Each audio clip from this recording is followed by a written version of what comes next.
Evayana, ou la locomotive de cette 20e édition du festival Terre de Blues de Marie-Galante.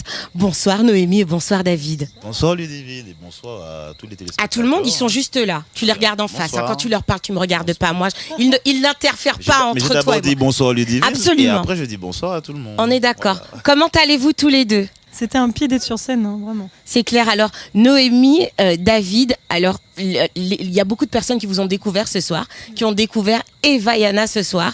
Et moi, la première, parce que je vous avais jamais vu sur scène. J'ai eu une très belle surprise d'ailleurs en préparant cette interview et en découvrant que David Blamed faisait partie de ce duo, parce que moi, je le connaissais déjà d'avant.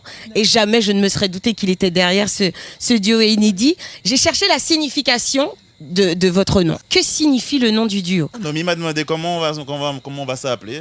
Je dis Evayana. Mais c'est vrai, en fait, c'est une invitation à l'exotisme, Evayana. Comment ce duo s'est formé ? Racontez-moi votre rencontre. Eh bien, il y a des jam sessions où on vient avec ses instruments. Ouais. Et comme j'avais déjà un instrument assez atypique, quand j'ai vu l'instrument de David, c'est vrai qu'on s'est quand même posé la question pourquoi on allait vers ce genre d'instrument. C'est la flûte amérindienne. La flûte amérindienne, et absolument. David, c'est le stick Chapman. Donc on a discuté et après on m'a proposé de faire un petit salon de méditation. Et je me suis dit, toute seule, ça va pas être possible de tout jouer en même temps. Et je me suis dit, mais David, ça serait super. Et vous ne connaissiez pas quand tu non, Génial. Juste on a échangé nos numéros, on a dit on va venir se voir à nos concerts respectifs. Et en fait, ça a fusionné tout de suite au niveau méditation, donc on s'est lancé vraiment dedans. Et c'est vrai qu'après, on a eu des opportunités de jouer ailleurs dans d'autres circonstances. Ouais. Et c'est vrai que l'un comme l'autre, on n'aime pas rester sur un style. Donc on aime bien varier. Et là, on est venu à diversifier notre répertoire.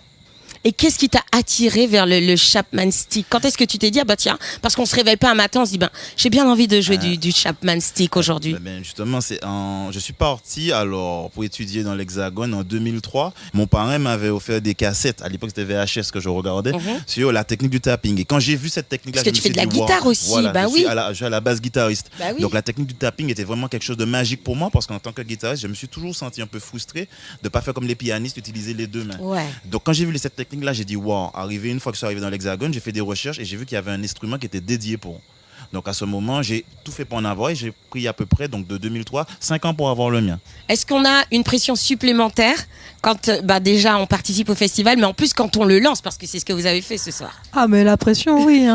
La pression, je crois même que c'est pour ça aussi que je suis un petit peu aphone. C'est vrai, tu penses ? Ouais. Ça a créé des nœuds ? Ah t'as envie de... t'as envie de donner. Non, t'as envie de donner le meilleur et c'est vrai que tu dis là c'est un bel endroit pour donner le meilleur. Votre premier album est sorti en décembre dernier. Je ne vais pas dire de bêtises. Guadeloupe Évasion, c'est ça ? Ouais. Je m'en suis bien souvenu. Le premier album est sorti. Il invitait totalement et uniquement à la méditation. Ouais. Et vous avez varié les plaisirs entre-temps. Ouais. D'accord ? On joue des musiques un petit peu plus variées et tout. Mais pourquoi avoir changé du tout au tout ? Est-ce que vous préparez déjà un album plus éclectique ? Ah oui, par exemple, par rapport à tous les morceaux qu'on a entendus ce soir, ça a vraiment varié. Parce qu'en fait, c'est vraiment un mélange de nos deux univers respectifs. Donc c'est vraiment, je peux le dire, c'est Noémie est plus dans effectivement les musiques plus calmes, plus posées, parce qu'elle a une voix en plus très lyrique, et la flûte aussi qui s'impose, ça reste très, très zen. C'est des envolées. Voilà, et moi je suis un petit peu plus électrique, c'est-à-dire que j'ai adoré Sizzla Kalonji il y a 2 ans. Bien sûr. Donc voilà, plus avec un aspect quand même bien caribéen, bien rythmé, et en fait ça a donné ce que vous avez entendu ce soir. Donc le deuxième album est en préparation. Génial. Il va s'appeler Caribbean Tour. Ah oui, donc il est vraiment déjà quasi abouti, j'imagine. S'il y a déjà un nom. Il a déjà un nom, les morceaux sont déjà joués en plus. Donc il y aura quelques inédits aussi sur l'album. Génial. On espère la sortie de ce précieux bébé quand ? Avant la fin de l'année ? Avant la fin de l'année. Oui. Génial.